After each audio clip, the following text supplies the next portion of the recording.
Alien is one of the quintessential R-rated movie franchises. Graphic violence, sexual imagery, offensive language, there is no question that these movies are for adults. Which is why it should surprise no one that there was almost an Alien Saturday morning cartoon. It's Kenner's Star Wars action figures, each sold separately. Kenner Toys, who had revolutionized the industry with their movie-licensed offerings for Star Wars, owned the rights to produce toys based on another 20th Century Fox sci-fi series, Alien, new from Kenner. Their first and only toy in that line was an 18-inch xenomorph action figure. It did not sell well. The movie it was based on was too scary, the toy itself was too scary, parents didn't want to buy it, kids didn't want to play with it. I would have played with it, but I wasn't around in the 1970s to help stimulate the Alien toy economy, so the action figure was recalled and any plans Kenner had for future releases were dead in the water. There was just no way you could produce a toy line based on a violent, R-rated movie. And then came the 80s. RoboCop, part man, part robot, all cop.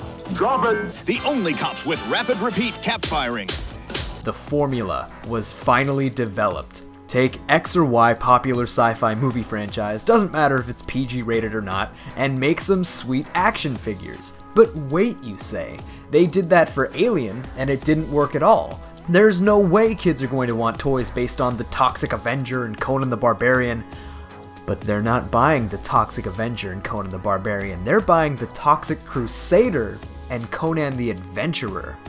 We're gonna produce an animated series to coincide with the release of the toy line. It's synergy. Take the suggestive jokes out of Ghostbusters and the obscene violence out of RoboCop, and you have perfect setups for Saturday morning cartoons.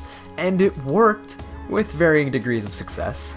At this time, the Alien series was experiencing a rebirth with its first sequel. James Cameron's Aliens was not only both a critical and financial success, but it would be remembered as possibly the best sequel to any movie ever. A very different premise, but still respectful to and cohesive with the first film. It was great, but prototypes for Kenner's Aliens action figures didn't show up until New York Toy Fair in the early 90s, partly due to the sequel film being in development limbo for years. Aliens! Yo, Hicks! Something big is in the air!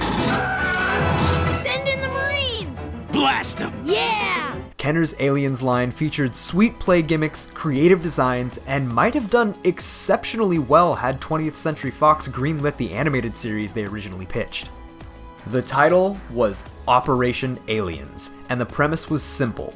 Lieutenant Ellen Ripley, a reconstructed bishop, and the Space Marine Corps fight to wipe out the alien menace from the galaxy. There would be all different types of xenomorphs based on different host animals. At first, Fox was supportive of the idea, even going as far as to create a demo animation reel. Well, create is a strong word, more accurately they outsourced it to a currently unknown Korean animation studio, but still, a reel exists somewhere. All we have currently are some still images, but it looks kind of amazing. It could have been a massive hit had the studio not been focusing on Alien 3. They wanted to keep the franchise in a place that was still marketable for adults and believed a Saturday morning cartoon would have devalued its perfect track record. The marketing window for Cameron's film had pretty much closed by this point, but Kenner released the figures anyway.